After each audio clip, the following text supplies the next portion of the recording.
शिव जी के नीले कंठ से तो आप सब परिचित हैं ही। यही है हमारे विशुद्धि चक्र की स्थिति।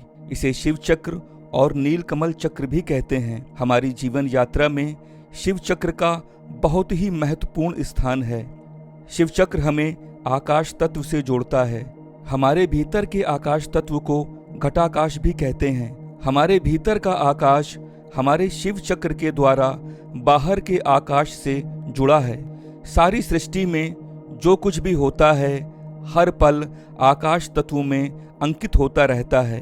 हमारे हर विचार, भावना, कार्य, जीवन की हर घटना आकाश तत्व में अंकित होती रहती है। यहाँ तक कि हमारे भविष्य की घटनाएं भी हमारे जीवन में उतरने से पहले आकाश तत्व में अंकित हो जाती हैं और आकाश तत्व द्वारा ही हमारे अंदर निकलती तरंगे पूरी सृष्टि में फैल जाती हैं और हमारे कर्मों के फलों को लेकर हमारे जीवन में वापस लौटती हैं।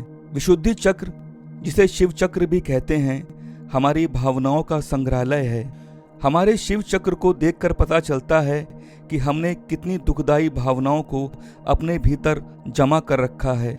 ये दबे हुए दुख सूक्ष्म तरंगों के रूप में हमारे अंदर संचित रहकर हमें निरंतर दुखी करते रहते हैं। यहाँ की ऊर्जा क्षेत्र को देखकर पता चलता है कि हम कितने विषय विकारों से घिरे हैं, हम कितने स्वार्थी हैं और कितने ईश्वर से जुड़े हैं। आपने देखा होगा कि कुछ लोग दूसरों की भावनाओं का ख्याल किए बगैर कुछ भी बोलते रहते हैं। उनको इस बात से कोई मतलब नहीं होता कि वो जो कर रहे हैं, जो कह रहे हैं, वो दूसरों पर किस तरह चोट कर रहा है। इसके विपरीत कुछ लोग अपने मन की सभी भावनाओं, यहाँ तक कि प्रेम, करुणा, दया को भी अभिव्यक्त नहीं कर पाते।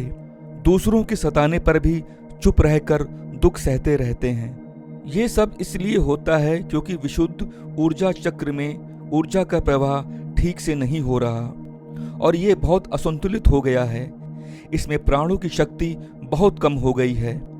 ऐसा होने से हमें तरह तरह के भौतिक, मानसिक एवं भावनात्मक बीमारियां भी लग जाती हैं। बात बात में रोना, घबराना, डर लगना, मन में उलझने, दुविधा, कुंठित महसूस करना, छोटी छोटी बातों में दुखी होना, ऐसी तमाम समस्याएं उत्पन्न हो जाती हैं। ग्रंथों में बतलाया गया है कि बिना शिव चक्र को संतुलित किए शिव की कृपा से मनुष्य वंचित ही रहता है।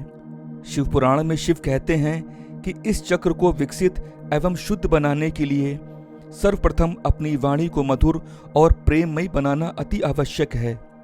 अपनी रसना अर्थात जिह्वा से अधिक प्रभु का स्मरण, भजन, महिमा, मंत्र जाप, प्रार्थना एवं दूसरों को धन्यवाद देना शुरू करना होगा।